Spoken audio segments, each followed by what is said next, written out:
journal. Bénédicte Kanda. Merci de nous suivre, Madame, Monsieur, bonjour. Au sommaire de ce journal, vers un accès universel à l'énergie au Togo, la phase 3 de la centrale solaire photovoltaïque de Blita a été lancée hier. À suivre dans ce journal, l'ambition du Togo à travers ce projet énergétique. La source principale et vitale à l'homme, c'est l'eau. L'eau mieux potable dont on observe la journée ce 22 mars est au cœur des préoccupations du Togo d'ici l'an 2030. Le point de la situation actuelle dans cette édition. Et sur le plan mondial, une conférence spéciale sur l'eau s'ouvre aujourd'hui à New York. L'ONU signale qu'il faut se préparer à une crise de l'eau douce en raison du changement climatique et de la pollution. Et puis sport, éliminatoire CAN Côte d'Ivoire 2023, les enjeux décisifs démarrent ce mercredi et ce jusqu'au 28 mars prochain dans différents poules. Le Togo est attendu ce vendredi au Maroc par le Burkina Faso.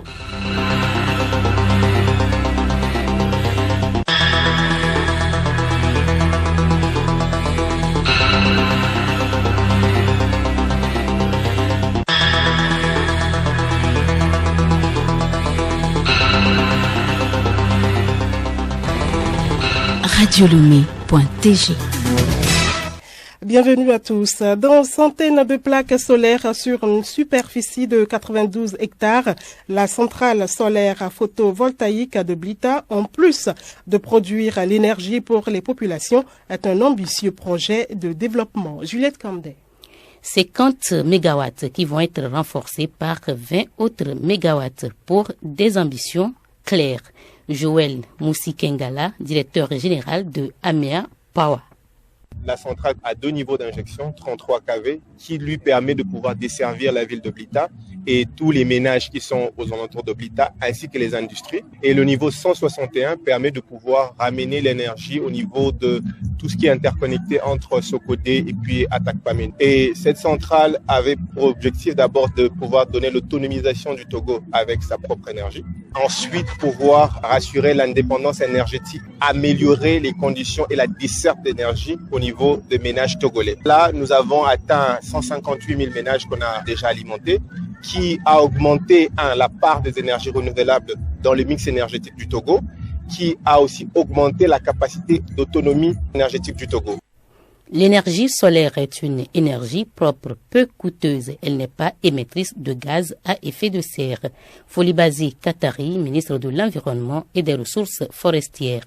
Les émissions de gaz à effet de serre occasionnent les crises majeures telles que les crises alimentaires, le réchauffement de la planète et les inondations que vivent nos pays ces dernières années, sans exception aucune. La centrale solaire photovoltaïque de Blita est l'une des plus grandes en Afrique de l'Ouest. Juliette Kandé, on parle d'une autre énergie, l'eau. C'est la vie, raison pour laquelle une journée lui est consacrée et c'est ce 22 mars. Des actions sont menées donc pour favoriser son accès à toutes les couches sociales. Des ONG, sociétés civiles, institutions et partenaires financiers ont mené des enquêtes pour relever les zones qui manquent d'eau. Ceci pour accompagner le gouvernement dans sa quête de desserte en eau potable à toute la population togolaise. La situation avec Léontine Atogima. Oui, Bénédicte, que ce soit à Kouniou, dans Kébou, à Tagba, dans Agou, à Atakpamé ou encore dans les localités les plus reculées de la région des Savanes, les partenaires techniques et financiers du Togo peuvent confirmer aujourd'hui l'amélioration de l'accès à l'eau potable des populations des dites localités. Un rapport de la Banque mondiale publié pendant la crise de Covid-19 indiquait que 49% de la population togolaise manquait encore d'eau potable et 51% en disposait. Pour arriver à un pourcentage de 100% de desserte, l'institution financière, à travers le partenariat mondial pour la sécurité hydrique et l'assainissement, a opéré une analyse approfondie du secteur de l'eau. Ce diagnostic est pris en compte dans la feuille de route gouvernementale. Ainsi, dans l'axe 1 de cet agenda du gouvernement, notamment dans les indicateurs majeurs, l'exécutif envisage la couverture à 95% des zones rurales en eau potable. Pour être plus précis, l'État envisage l'atteinte à 95% d'accès à l'eau potable en milieu rural 85% en milieu semi-urbain, 75% en milieu urbain et 80% dans le Grand Lomé. L'ambition ultime au Togo est de vraiment arriver à une couverture universelle en eau potable d'ici l'an 30. Aujourd'hui, le taux de desserte est de 68% en milieu rural et 58% en milieu urbain, alors qu'en 2010, il était de 34%. Le chef de l'État l'a martelé au dernier forum des producteurs agricoles à Sokodé que dans un futur proche, quand on affirmera vivre au Togo, ça voudra dire qu'on a de l'eau potable chez soi. Merci à vous, Léontine Atogima. D'ailleurs, une conférence spéciale de l'ONU pour faire face à la crise de l'eau douce s'ouvre ce mercredi à New York. Les Nations Unies estiment que 2,3 milliards d'habitants vivent dans des pays en situation de stress hydrique et que cela créera inexorablement des tensions. Clarisse Tombité. C'est la première réunion du genre depuis 46 ans. Pourtant, l'enjeu est de taille. L'ONU a déjà donné le ton hier en prévenant que le monde devait se préparer à une crise de l'eau douce à cause du réchauffement climatique et de la pollution. Plus de 6500 participants sont donc attendus pour plus de 500 événements aujourd'hui et demain à New York. Et l'on peut s'attendre à des engagements concrets, car même si aucun accord politique général n'est prévu, l'ONU va demander aux pays de s'engager durant ces 2 jours sur plusieurs fronts. L'assainissement, la résilience aux inondations et aux sécheresses, le développement durable. S'engager aussi sur des budgets de recherche à propos de l'eau. C'est aussi l'occasion pour les ONG environnementales de mettre la pression sur les pays. Le World Resources Institute prône une nouvelle gestion de l'eau adaptée au changement climatique et affirme que sécuriser l'eau pour nos sociétés d'ici 2030 coûterait juste un peu plus de 1% du PIB mondial avec un retour sur investissement immense, plus de croissance, une augmentation de la production agricole et l'amélioration de la vie des communautés pauvres. Objectif donc de cette conférence des Nations Unies, améliorer la gouvernance mondiale de l'eau pour se préparer à l'avenir. Les ONG réclament un envoyé spécial de l'ONU chargé de ces questions et des efforts financiers supplémentaires. Clarisse Tombité, l'eau qui est très importante pour la réussite des cultures. On parle donc agriculture. L'enquête de terrain pour l'exécution du projet d'élaboration des plans locaux dans le cadre de la mise en place des infrastructures modernes dans les communes AV2 et ZIO2 révèle des atouts, notamment des terres agricoles. À Covier, dans ZIO2, la majorité des terres agricoles sont consacrées à la culture du riz, un riz bien apprécié par les consommateurs. Sa particularité avec Ametassa Kosivi, producteur. Quand tu prépares, au moins ton voisin il va t'appeler. Oh, ma soeur, tu peux pas voir. C'est un riz produit au Togo. Et son parfum même là est dedans. Parfum naturellement parfumé. On fait tout ça pour pouvoir faire taire à l'importation. Parce que on parle du riz, quoi aujourd'hui, mais qui a une fois allé là où on a fabriqué, qui a une fois vu que c'est vraiment le riz. Non. On ne doit pas manger un truc pour acheter la maladie. Nous devons manger les produits locaux. Aujourd'hui, vous voyez, il y a plein de maladies. Avant, nos parents ageaient bien, mais aujourd'hui, le riz lapin, c'est un riz qui a été produit au Togo, spécialement dans la vallée du Sion. Souvent, on en appelait Kobiomam. C'est vrai que vous vous dites que non, que c'est même. C'est par rapport au coût de production. Et de deux, les emballages, c'est en Chine que ça se fait. Avec cette tasse, tout ça là. Aujourd'hui, ce que nous gagnons, c'est rien. Mais on se dit, on doit faire tout ça pour sécuriser la santé des Togolais. La suite de cette édition, accès à l'éducation de qualité pour tous au Togo. Les acteurs du système éducatif définissent des mécanismes de production, de diffusion, de matériel d'apprentissage et d'enseignement. Ils sont en atelier de formation de 3 jours à Lomé. Il s'agit pour ces acteurs d'élaborer un document de plaidoyer pour la disponibilité des ressources éducatives. Compte rendu, Geneviève Pognon. Des matériels d'apprentissage et d'enseignement dénommés ressources éducatives libres permettent de répondre aux besoins des apprenants et enseignants dans les établissements scolaires. Il est question pour ces acteurs d'échanger sur les outils pouvant faciliter l'accès des élèves à ces matériels de qualité et diversifiés. Bokpa Komi Dometo, point focal ressources éducatives à l'UNESCO. Le vocable ressources éducatives, il y a 2 aspects. Généralement, on est focalisé sur tout ce qui est bouquin, alors qu'il y a aussi des outils tels que des outils de manipulation. Si je vais au préscolaire primaire et autres, des outils de laboratoire ici au niveau du collège et du secondaire et autres. Maintenant, ressources éducatives libres, c'est toutes ces ressources d'apprentissage, d'enseignement et recherche qui sont libres de droit. Donc, on peut les utiliser, les modifier, les adapter, les contextualiser sans payer de redevances. Mais aujourd'hui, avec la numérisation, ça peut aussi être virtuel. Et donc, cette virtualisation va fortement soutenir la production de ces ressources-là. Parce que une ressource virtualisée, on la produit une fois. Et après, on peut l'utiliser autant de fois et la diffuser autant de fois et atteindre plusieurs cibles. Après l'élaboration du document de référence des ressources éducatives libres, viendra ensuite la phase de vulgarisation, retrouvant Bokpa Komi Dometo. Le diagnostic a été alarmant. Ces ressources sont pratiquement pour certains de leur type inexistantes. Ce qui existe, c'est beaucoup plus tout ce qui est document. Mais tout ce qui est manipulation, outils de laboratoire, c'est pratiquement inexistant. Pour le Togo, après l'élaboration du document, la prochaine étape, ce sera la production de ces ressources-là. Donc, pour faire la production, on va faire de la prospection pour voir qu'est-ce qui existe. Et en ce moment, on les prend et on les contextualise pour pouvoir mettre à la disposition de nos apprenants et de nos enseignants. Le projet de ressources éducatives libres a été initié par l'UNESCO et financé par l'Agence française de développement AFD.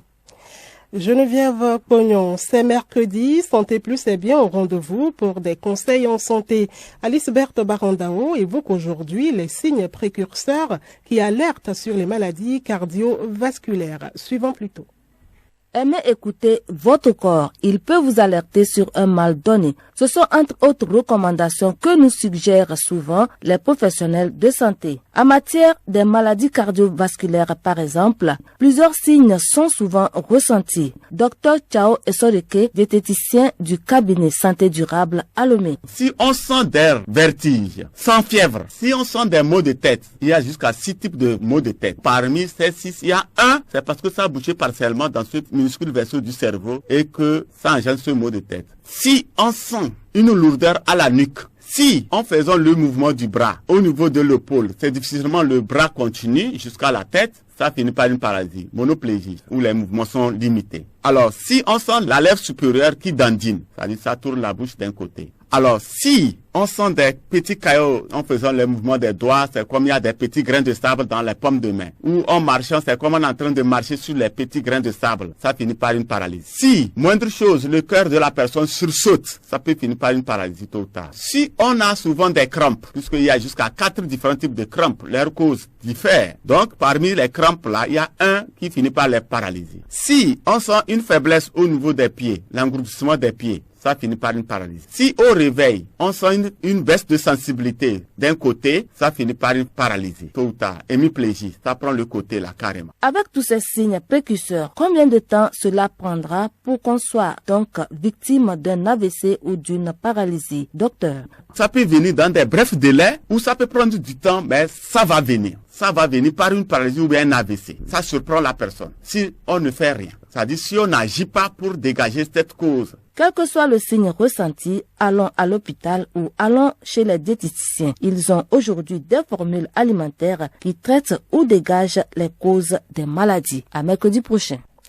Merci à vous, Alice Berthe Barandao. Soyons donc toujours attentifs aux réactions de notre organisme pour prévenir les éventuelles maladies.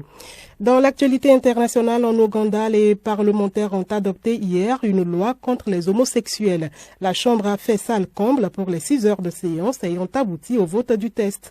La loi a été largement amendée et le projet prévoit des peines renforcées jusqu'à 10 ans de prison en cas de relations homosexuelles ou même de revendications LGBTQ+.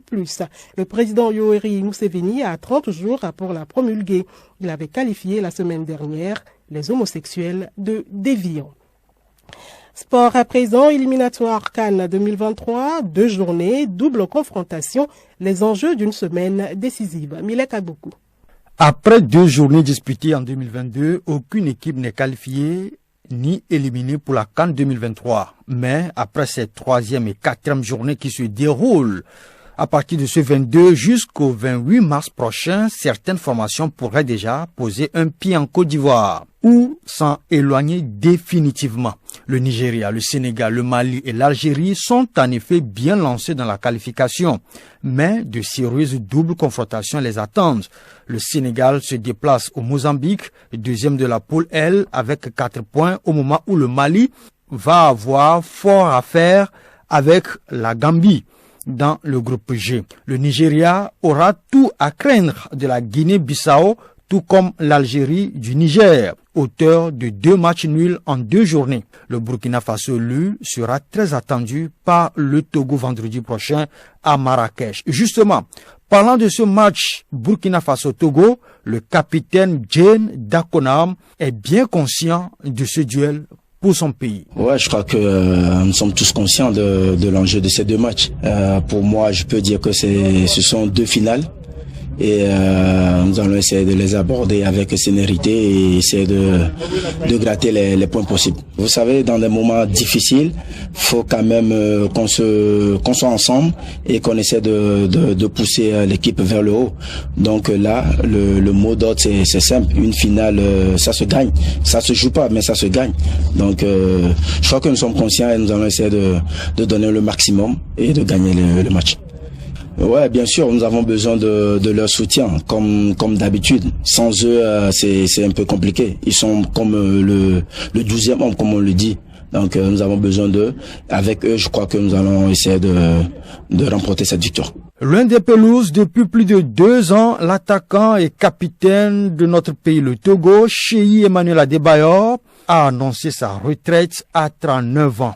Il restera comme l'un des plus grands joueurs africains des années 2000. Congrès ordinaire de l'Association des journalistes sportifs du Togo, AJST, ce mercredi à Lomé. Les rapports moraux et financiers ont été présentés aux membres. De février 2020 à mars 2023, le bureau exécutif de l'AJST a réalisé quelques activités, notamment le vernissage à l'hôtel du 2 février, l'assistance aux membres et l'entrée du secrétaire général dans AIPS, l'Association internationale de la presse sportive. Mileka beaucoup, et pour terminer l'information insolite, un vieil Allemand de 78 ans a été expulsé de sa maison par sa fille et son gendre. L'homme avait pourtant accueilli sa fille et ses 4 petits-enfants chez lui pour pallier une situation délicate. Des tensions ont fini par naître dans la maison et la cohabitation est invivable. Le couple refuse l'accès de la maison à celui qui est pourtant le propriétaire des lieux. Le vieux monsieur a trouvé refuge dans un logement de fortune sans eau ni électricité.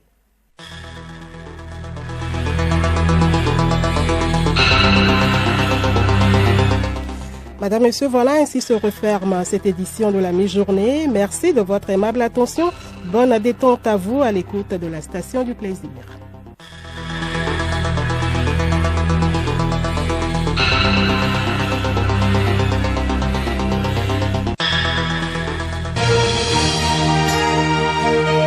Radio Lomé, boîte postale 434, email radiolomé@radiolomé.tg.